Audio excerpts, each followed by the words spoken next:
Agora eu gostaria de fazer uma demonstração sobre alguns recursos que a ferramenta tem para o e-social.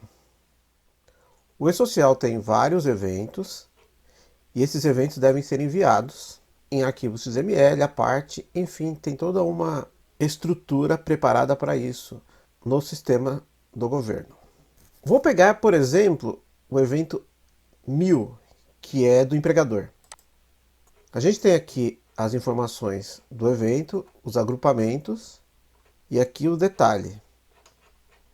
Então nós desenhamos as nossas telas dos cadastros já pensando nisso.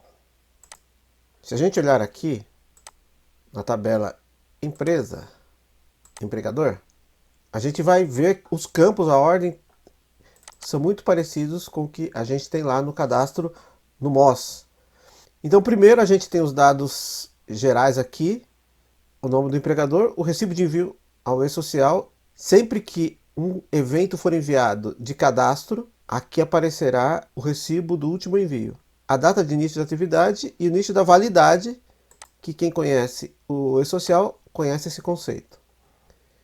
Veja que depois aqui eu tenho informações de identificação do empregador, informações do empregador, informações de contato, informações complementares. Essas informações aqui são exatamente as que aparecem aqui no MOS. Informações do empregador, informações complementares, informações de contato e assim por diante. O e-social tem várias regrinhas. Por exemplo, essas informações de cadastro são obrigatórias se a classe tributária for 80. Nos demais casos não deve ser enviado. Então, a pessoa normalmente, quando vai preencher os dados do e-social, ela se preocupa com isso. No nosso sistema, como a ideia é deixar tudo o mais simples, o mais automático, o mais mastigado possível, o sistema ele cuida de todos esses detalhes.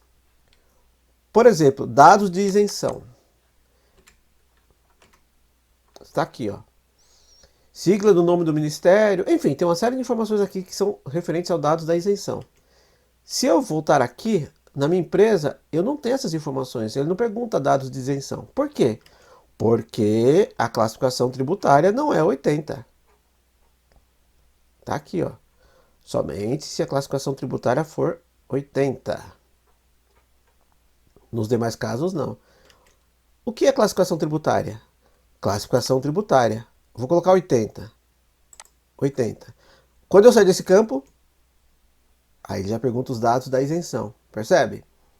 Então, está tudo amarrado com o MOS. Vou citar outro exemplo. Eu disse que é 80 e aqui aparecem as possibilidades de natureza jurídica, que são de empresas privadas. Se eu disser que a classificação tributária é de administração pública, que é 85, veja o que acontece aqui. Primeiro, que isso aqui vai sumir, sumiu. E segundo, que agora ele vai perguntar somente o que é referente à administração pública.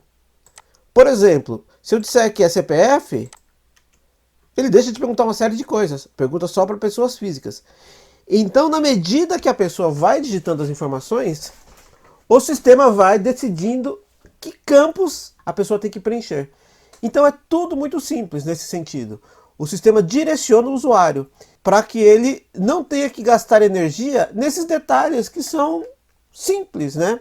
Que ele gaste sua energia em análises, em melhorias, mas não nesses aspectos burocráticos. Isso, nesse sentido, o sistema vai direcionando tudo para o usuário para que fique uma operação a mais simples e amigável possível para ele. E tudo isso que eu demonstrei é feito por meio de regras de colunas, como eu já mostrei anteriormente. Eu vou repassar as regras dessa tabela, as regras das colunas, só para termos uma ideia das regras que foram criadas para tal e que ajudam no preenchimento dos dados por e-social. Tabelas. Localizo a tabela empresa, Ctrl F. Exibir colunas da tabela. São todas as colunas aqui. Classificação tributária. Quais são as regras? Ela tem uma tabela relacionada com a classificação tributária. Então a gente tem uma fórmula aqui, 3S, que busca, e tem todas essas regrinhas do e-social. essas regrinhas aqui, ó, se vocês olharem, vocês verão que são todas as regras que estão no layout do e-social. Natureza jurídica. Ele oculta a natureza jurídica quando? Ele oculta quando o tipo de inscrição for 2. Tipo de inscrição 2 é CPF. Portanto, quando o contribuinte é pessoa física, ele não tem por que perguntar a natureza jurídica. Então ele esconde o campo.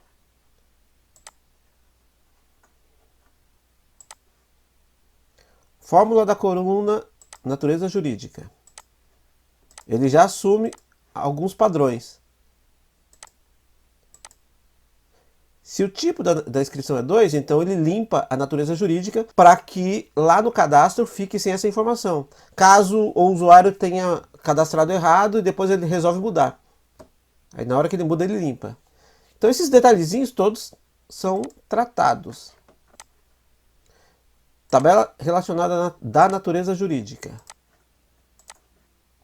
Tá aqui.